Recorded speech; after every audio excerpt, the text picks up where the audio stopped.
আপনি সৃষ্টি মুখার্জির স্বামী?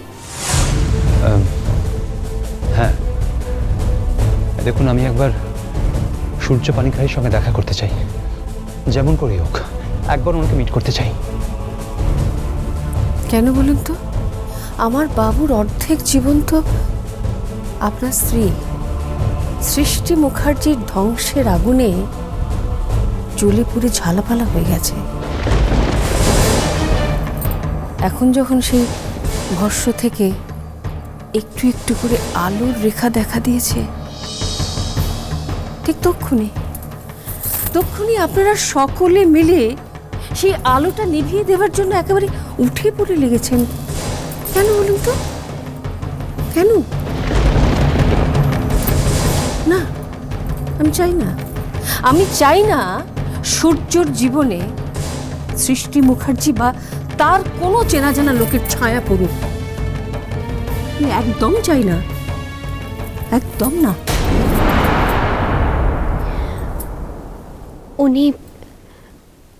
উনি সূর্য পানিগ্রাহীর মাসি, মায়েরই মতন। সন্তানের মঙ্গল কামনায় উনি তমকে আঘাত দিয়ে ফেলেছেন বিনু মামু। তো আমি কিচ্ছু মনে করনি। উনি তো তমকে চেনেন না। আপনি কেন এই কথাগুলো বললেন সেটা অনুমান করতে পারছি না তা নয়, তবে ব্যাপারটার বিশদে জানতে ইচ্ছে করছে, কারণ আমার কাছে অনেক কিছু একেবারে অন্ধকারে ঢাকা। আমরা আর এ বিষয় নিয়ে কোনো আলোচনা করতে চাই না। কিন্তু তাতে তো সত্য থেমে থাকে না, সত্য অনিবার্য। আর আমি একজন সত্য সন্ধানী, বিজ্ঞানী। আজ হোক কাল হোক সূর্য পানিগ্রাহীর সঙ্গে দেখা আমার হবেই। সূর্য আমার মাটির মানুষ, আমার মাটির অহংকার। সূর্য পানিগ্রাহীর সঙ্গে দেখা করার তাগিদ আমার বহুদিনের। শুধু ইদানিং এই তাগিদে কিছু ব্যক্তিগত প্রশ্ন জড়িয়ে গেছে, এই যা।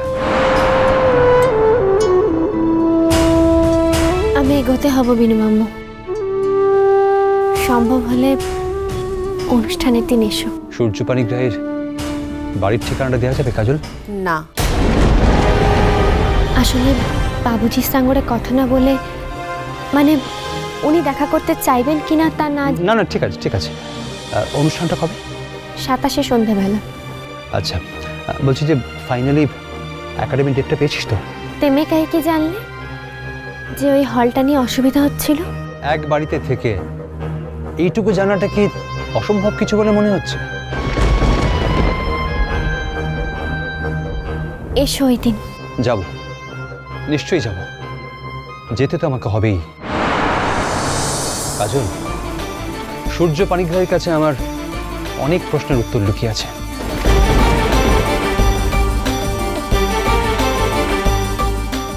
কাজল, আমরা অনেকক্ষণ বেরিয়েছি, এবার কিন্তু আমাদের এগোতে হবে। বিনু মামু। হ্যাঁ, আয় আয়। কাজল, এতদিন পরে তোকে এইভাবে দেখে খুব ভালো লাগলো। বিশ্বাস করবি কিনা জানি না, মনে মনে তোকে আমি এইভাবেই দেখতে চেয়েছিলাম রে, ঠিক এইভাবে। আসি বিনু মামু। আয়, থাক মা, থাক থাক থাক। আয়, নমস্কার।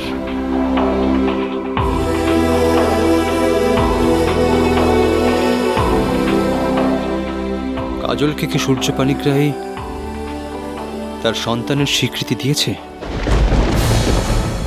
কাজলকে তার বাবার পরিচয় এই সূর্য পানিগ্রাহীর বাড়িতে আছে?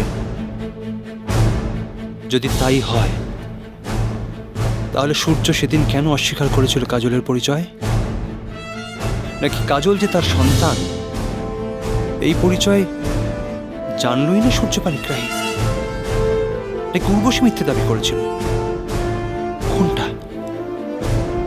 সব জানতে হবে, সব আমাকে জানতে হবে সূর্য। অনেক প্রশ্ন জট পাখি আছে মনের মধ্যে, সব জট খুলবার সময় হয়ে গিয়েছে এবার। সময় হয়েছে সূর্যের আলোয় সব অন্ধকার, সব রহস্য স্পষ্ট হয়ে যাবার।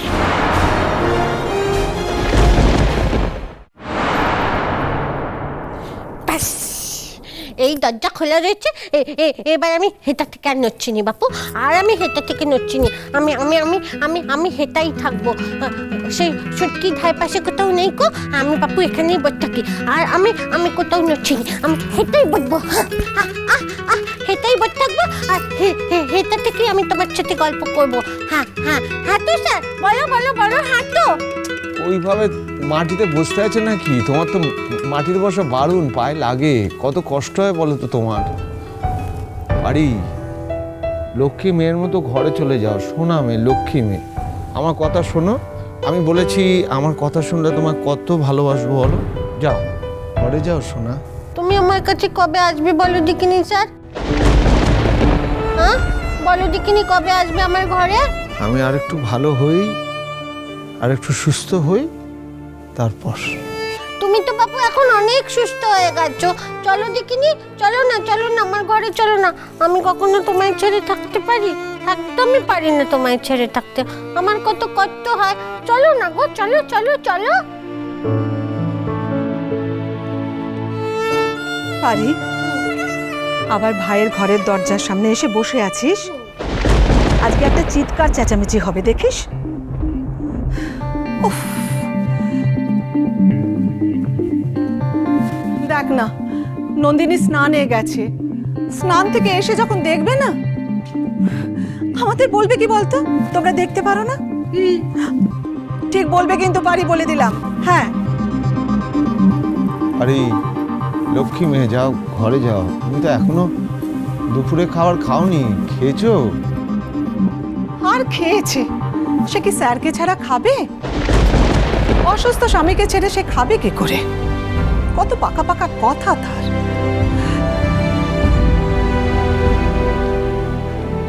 কানে যে শুনবে, সে কি বিশ্বাস করবে যে? কিন্তু আমার তো খাওয়া হয়ে গেছে সোনা মেয়ে, আমার তো শরীর খারাপ, ওষুধ খেতে হয়, আগে খেয়ে নিয়েছি। তুমি খেয়ে নাও, দেরি করো না লক্ষ্মী মেয়ে, যাও। না না না না না না না না, আমি হেটা থেকে করতেও যাবনি।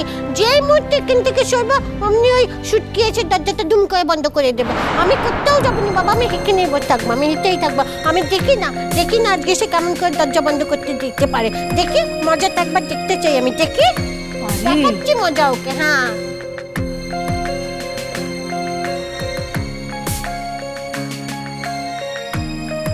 তাই বলে তুমি না খেয়ে থাকবে? আমি আমি আমি হেটাই খাবো। আমার খাবার এনে এখানে দাও, এখানে দাও, আমার খাবার এনে এখানে দাও।